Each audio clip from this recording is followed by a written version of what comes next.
Finally, as General Ogola rests here, I beg you, Your Excellency, that let General Ogola not be buried in doubt.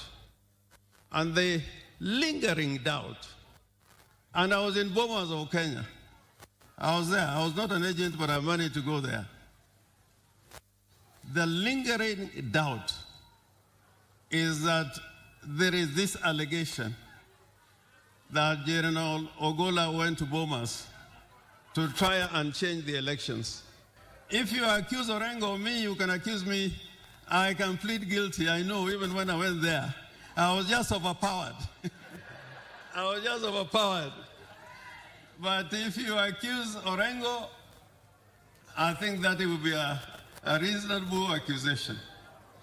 But General Ogola, the way I know him, and I've gone to see him, even on political issues, and he will tell me, if it is that, wachana nayo.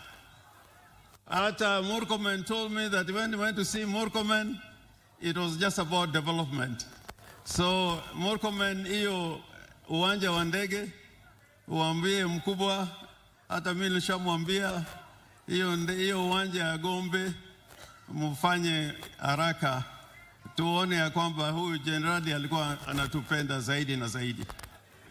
Asanteni sana, na Mungu amweke mahali pema peponi. Thank you, Governor of Siaya. Your Excellency, on behalf of the Ministry of Defense and Kenya Defense Forces, and as a person who worked very closely with General Ogola as a Vice Chief of Defense Forces and as the Chief of Defense Forces, personally, I have lost a brother. I have lost a colleague. I have lost a member of the Defense Council. I have lost a general who has put the security, the sovereignty, and territorial integrity of our country. His family will confess, Your Excellency, that even Christmas and New Year, General Ogola could sacrifice and tell me troops in deep operations, those outside the country. We were in Kismayu, we were in deep hostile areas. He was a man who was committed to his work. He was a man, because the office of the Minister and the Vice Chief of Defense Forces are the closest officers, Your Excellency. I work with all the Vice Chief of Defense Forces and the Chief of Defense Forces. He was a man of discipline and honor.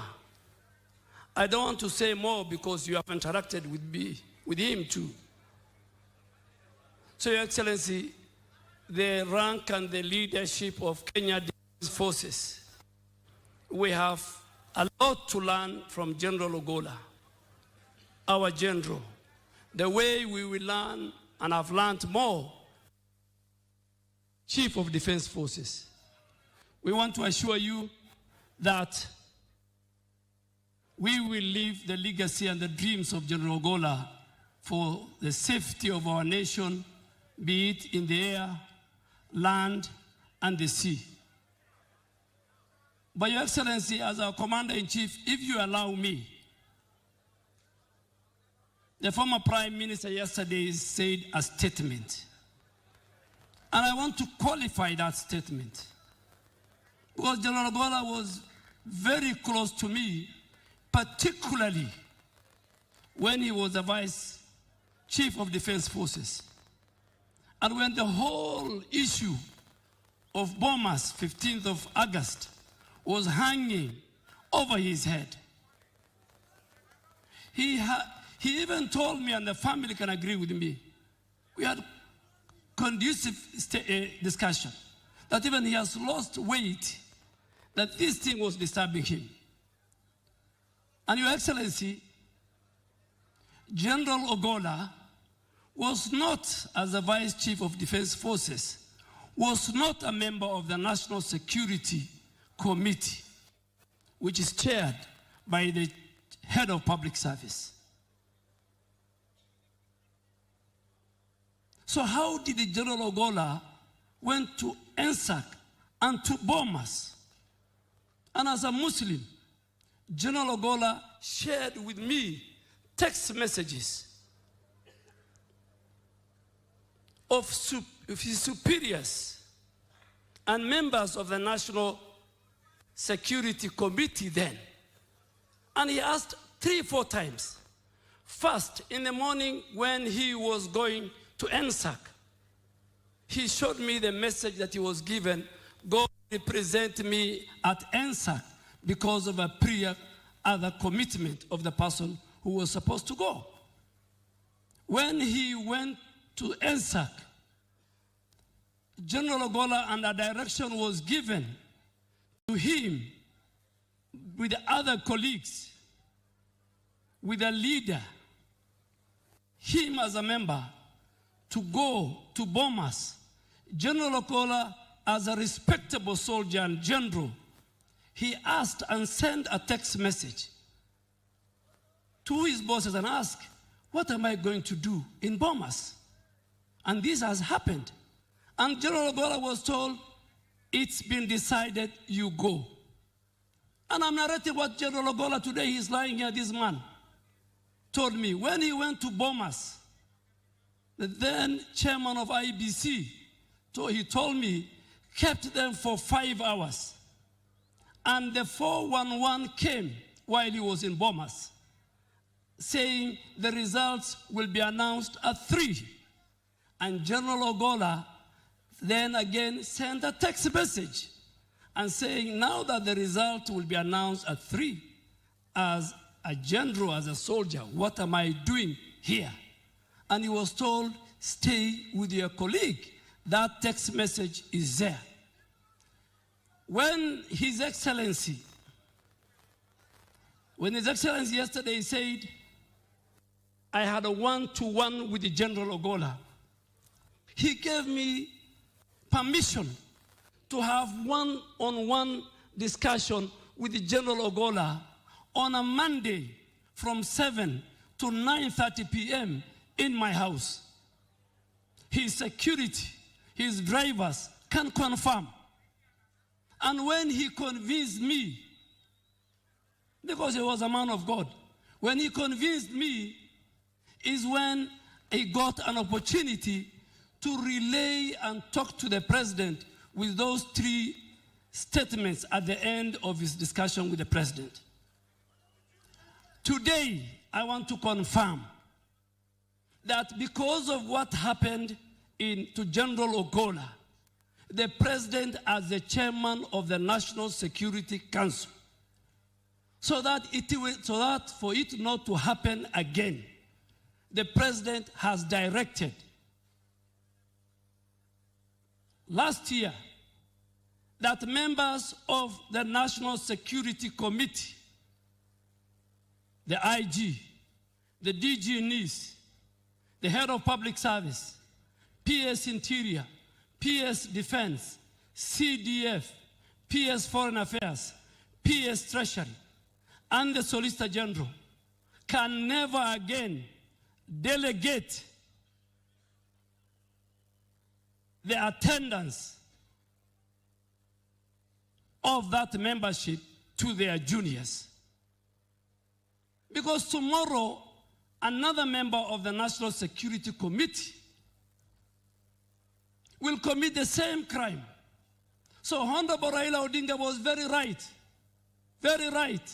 And I came today to qualify his statement that General Ogola, a man he knows, would not have gone to Bomas. And the people who sent him to Bomas, some of them are here. Some of the people who sent him to Bomas,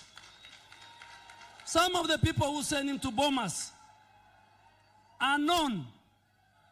They are members.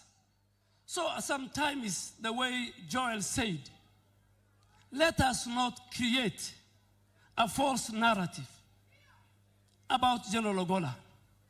Your Excellency, Allow me again to make another confession. As your Minister for Defense, many of my colleagues ask me, you used to be a vibrant politician, you have changed. I have changed because I went to a different environment. Your Excellency, when General Tonje introduced that gentleman's agreement, there was General Opande, who he recommended to be the next CDF. But he did not. He was not given that chance. Many, the law says that a CDF will serve for 4 years or at the attainment of 62 years, whichever comes first. Your Excellency, this region has produced decorated generals. General Owiti, General Opande, and many others.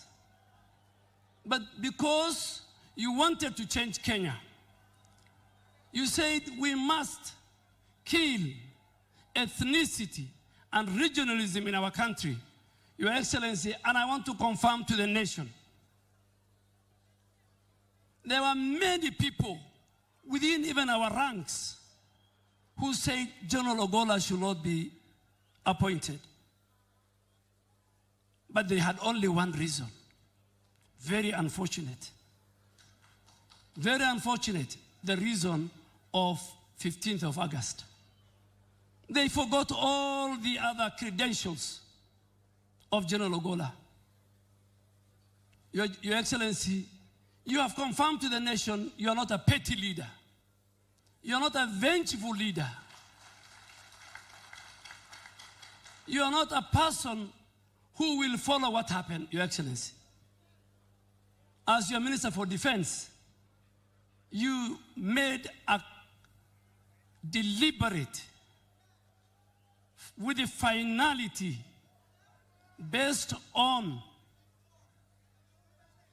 the credentials. He was a smart general. He was one of our finest F-15 jet fighter. He has trained everybody here, including the current Air Force commander. He was a man of humility. He could walk to my office and to all the offices. I could walk to his office. Your Excellency, one day he came to me and asked me in the holy month of Ramadan, Minister, can I fast with you for 7 days? Your Excellency, you decided, you directed, and I went and passed the council, the Defense Council, your decision on the 27th of April 2023, the appointment of General Ogola, among others. And on 28th, you saw him as your next CDF. He died, you saw him on 28th of April 2023. He died on the 18th of April 2024, 10 days before he made to 1 year. He had good plans, Your Excellency, for the 15th of May this year of our graduation. And he told you the reforms he will introduce, and you will see it because our team is here. Your Excellency, you'll go into the annals of history as a person who appointed not only General Ogola, not only Raymond Omolo, not only many Kenyans to key security positions, including myself, without regard to ethnicity, to the region they come from, and to how their communities voted in last election. Your Excellency, you will be the one that will make sure that Kenya will be a country that everybody and every community will be proud of. With those many remarks, Your Excellency, let me take this opportunity